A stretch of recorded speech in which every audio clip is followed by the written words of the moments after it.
India Bangladesh ആദ്യ ടെസ്റ്റിൽ India ജയിച്ചിരിക്കുകയാണ്.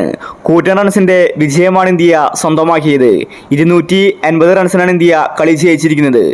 ഇന്ന് ബംഗ്ലാദേശ് 234 റൺസിൽ ഓൾ ഔട്ടായി.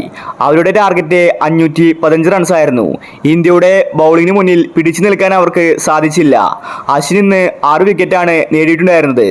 ബംഗ്ലാദേശിന്റെ നടുവൊടിച്ചത് അശ്വിൻ തന്നെയായിരുന്നു. ഇന്ന് ഇന്ത്യ കളി ജയിച്ച ശേഷം ഇന്ത്യയുടെ ക്യാപ്റ്റൻ രോഹിത് ശർമ്മ പറഞ്ഞ കാര്യമാണ് നമ്മൾ ഇന്നത്തെ വീഡിയോയിൽ നോക്കുന്നത്. ഇത്തരം ക്രിക്കറ്റ് ന്യൂസിന് വേണ്ടി ഈ ചാനൽ മറക്കാതെ സബ്സ്ക്രൈബ് ചെയ്യൂ. ഋഷഭ് പന്തും ശുഭ്മാൻ ഗില്ലും മികച്ച കളി കാഴ്ചവെച്ചു. എന്നാൽ ഫ്ലോപ്പായ ഒരു താരമുണ്ട്, അത് രാഹുലാണ്. രാഹുലിനെ എന്തിനാണ് ടീമിൽ എടുക്കുന്നതെന്നാണ് ആരാധകർ ചോദിക്കുന്നത്. കളി കഴിഞ്ഞ് രോഹിത് ശർമ്മ പറഞ്ഞത് ഇങ്ങനെയായിരുന്നു: ആദ്യ ടെസ്റ്റ് തന്നെ ജയിക്കാൻ സാധിച്ചതിൽ സന്തോഷമുണ്ട്. ബംഗ്ലാദേശ് ഞങ്ങൾക്ക് ഒരു എതിരാളി പോലും അല്ലായിരുന്നു. ഞങ്ങൾ വളരെ ഈസി ആയിട്ടാണ് കളി ജയിച്ചത്. ഞങ്ങൾക്ക് ഇവിടെ നന്നായി കളിക്കാൻ സാധിക്കുന്നുണ്ട്. അടുത്ത ടെസ്റ്റ് ഞങ്ങൾ ജയിക്കുമെന്നത് ഉറപ്പാണ്. കളി ഞങ്ങൾ ജയിച്ചാലും ഒരുപാട് താരങ്ങൾ ഫ്ലോപ്പായിരുന്നു, പ്രത്യേകിച്ച് രാഹുൽ.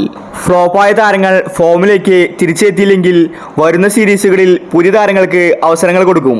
ദുലീപ് ട്രോഫിയിൽ മികച്ച കളി കാഴ്ചവെക്കുന്ന സഞ്ജു അടക്കമുള്ള താരങ്ങൾക്ക് ടെസ്റ്റ് ടീമിലേക്ക് അവസരങ്ങൾ കിട്ടും. ഒരുപാട് യുവതാരങ്ങളെ ഞങ്ങൾ ടെസ്റ്റിലേക്ക് ക്ഷണിക്കുന്നുണ്ട്. അടുത്ത സീരീസിലായിരിക്കും അത് നടക്കാൻ പോകുന്നത്. ബംഗാൾ കടകളെ ഇന്ത്യ നാണം കെടുത്തി. അതുപോലത്തെ കൂറ്റൻ റൺസിന്റെ വിജയമാണ് ഇന്ത്യ ഇന്ന് നേടിയിരിക്കുന്നത്. ഇന്ത്യ 376, 257. ബംഗ്ലാദേശ് ആണെങ്കിൽ 149, 234. എന്തായാലും രാഹുൽ വളരെ മോശം കളിയാണ് കാഴ്ചവെക്കുന്നത്. ഒരുപക്ഷെ ദുലീപ് ട്രോഫിയിൽ സെഞ്ചുറി നേടി സഞ്ജുവിന് അടുത്ത ടെസ്റ്റ് സീരീസിൽ അവസരം കിട്ടിയേക്കാം. സഞ്ജുവിനെ ടെസ്റ്റിലേക്ക് തിരിച്ചു പിടിക്കണമെന്നാണ് ആരാധകർ പറയുന്നത്.